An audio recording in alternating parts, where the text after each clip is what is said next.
Eu tenho a impressão que eu estou aqui porque eu sou desinibido o suficiente para falar das minhas dúvidas e, sobretudo, da minha ignorância sobre esse tema. Esse tema não é uma coisa atual, é uma coisa muito antiga. É uma coisa que vem desde a época da residência médica e lá já se vão mais de 40 anos. A primeira vez que eu vi esse tema, vi aqueles endocrinologistas clássicos, né, da Napebras, o Halber, os 3 volumes de endocrinologia dele.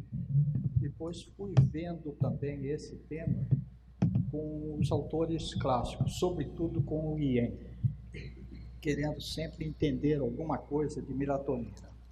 Por que melatonina?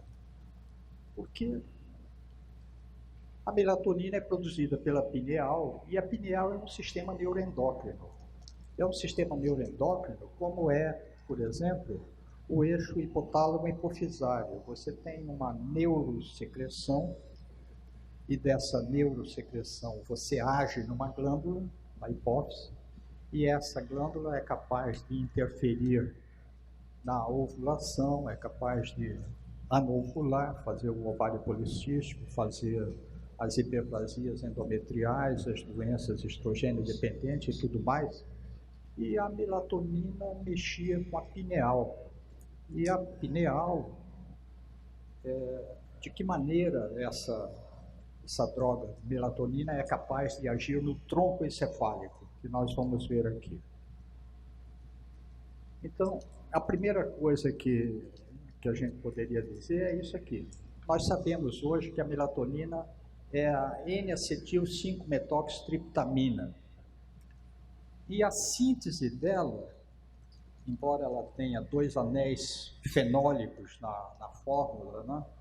A semelhança daqueles anéis fenólicos que nós temos na esteroidogênese, a síntese dela começa com o triptofano. O triptofano é um aminoácido essencial. Vocês sabem que os aminoácidos essenciais, 8 ou 9, são aqueles em que o nosso organismo não é capaz de fazer. Mas a partir do triptofano se chega à serotonina e por umas mudanças químicas na serotonina nós chegamos à melatonina. Essa melatonina, ela é produzida ali pela pineal, também chamada epífise. E a pineal é uma glândula impressionante porque ela está bem aqui, eu anotei aqui, uma pontinha na parede do terceiro ventrículo, e ela aparece na 3ª semana de gestação. Quer dizer, quando você não tem nem sequer a gônada indiferenciada, que vai aparecer entre a 4ª e a 5ª semana, você já tem a pineal. E pequena, do tamanho de uma ervilha, mede de 5 a 8 milímetros, e ela funciona dessa maneira aqui. A luz interfere na retina, a partir da retina, né, conduzida esse estímulo pelo nervo óptico, chega ao gânglio cervical superior e do gânglio cervical superior vai à pineal e nós temos um verdadeiro ciclo. A primeira coisa que me chamou a atenção sobre a pineal foi a importância dela para os animais. Quer dizer,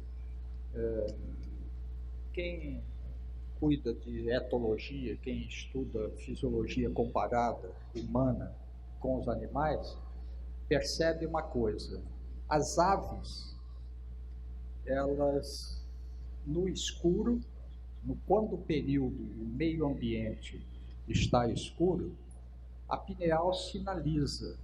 A melatonina inibe o desenvolvimento da reprodução, porque de alguma maneira a pineal vai interferir na hipófise e esses animais não se reproduzem. Então, aqueles que estudam a melatonina dizem que A pineal é uma glândula que foi importante na evolução do homem. Quer dizer, houve um período, e dos animais em geral, houve um período em que, quando havia pouca luz, a probabilidade de sobrevivência era menor, porque não existia calor. Então, as aves não ovulavam, não se reproduziam quando no inverno, quando havia frio, quando o meio ambiente era não compatível com a manutenção da cria. Então, daí a pineal era importante. Mas será que essa melatonina, esse ciclo circadiano da luz e da escuridão, ou seja, do sono e da vigília, que é tão importante para os animais, para o hamster, por exemplo, é tão importante assim para o homem? Esta foi sempre uma pergunta, né? Será que a melatonina teria alguma coisa a ver com isso? E hoje está na moda tomar melatonina. Todo mundo toma melatonina. Você tem comprimido de 5, 10 miligramas de melatonina. Olha, melatonina é o hormônio do sono. Eu não estou dormindo bem, tomo melatonina. E tem melatonina, inclusive, sob forma de gel. Melatonina com carbopol que se aplica na pele. Então, supostamente, entre aspas, iria melhorar a qualidade do sono. O que nós sabemos é que existe um verdadeiro ciclo circadiano, né? Em endocrinologia, a gente tem o ciclo circadiano muito bem caracterizado, por exemplo, da suprarrenal. E você tem isso daqui, ó. O início do dia, às 6 horas da manhã, não tem melatonina. Praticamente às 8 horas da manhã não tem mais melatonina. Durante o dia, enquanto houver luz, não tem melatonina. A melatonina começa o início da produção em torno de 9 horas e ela atinge o pico máximo de produção em torno de 2 ou 3 horas da manhã. Então ela faz isso daqui. Na medida em que o sono vai mudando, o sono vai se aprofundando, existe um verdadeiro ciclo circadiano também, tipo sono e o estado de estar desperto.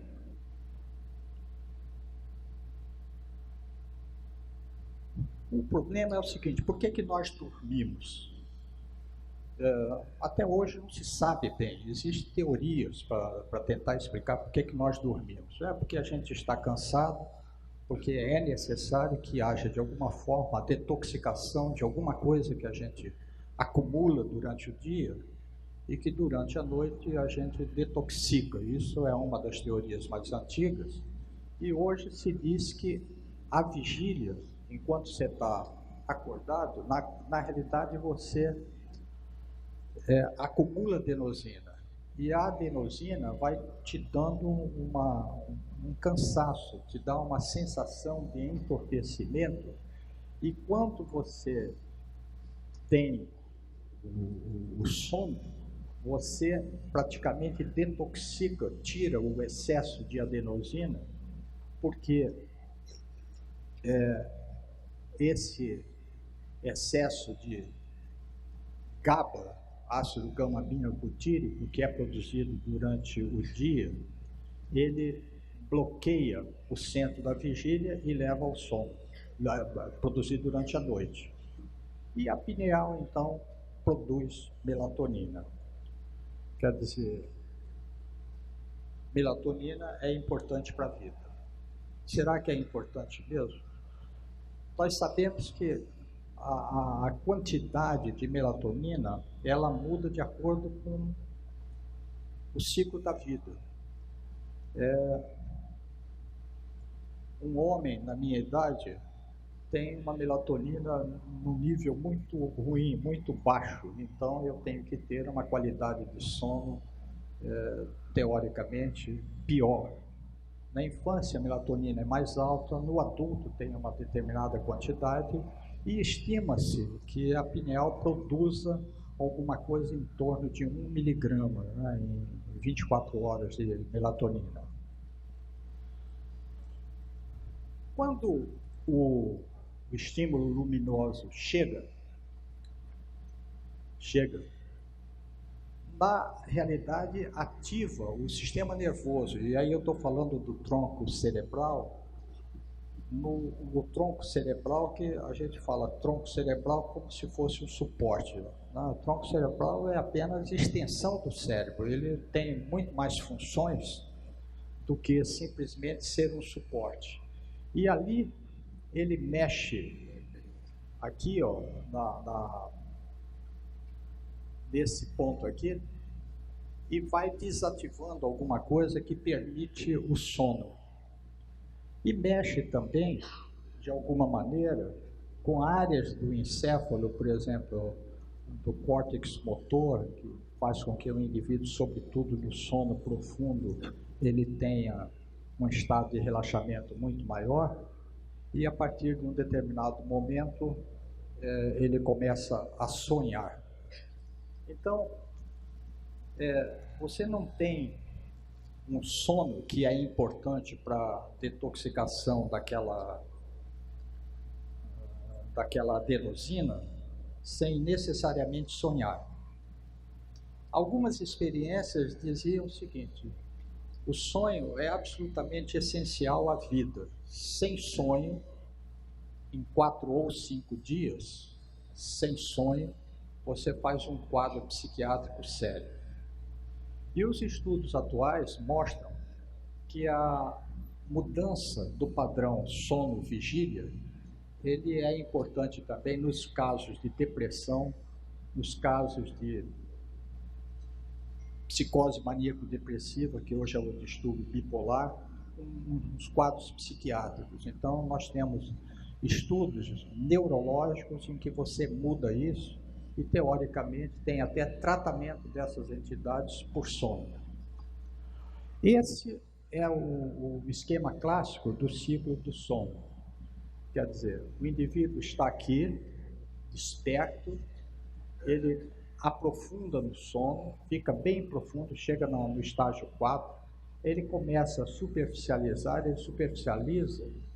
Quando ele superficializa, ele chega nesse determinado momento, ele faz uma coisa, ele faz um nistagmo, o olho roda, faz o tremor lateral, ele faz o High Eyes Rapid Movement, que é o sono REM, e nessa hora se começa a sonhar.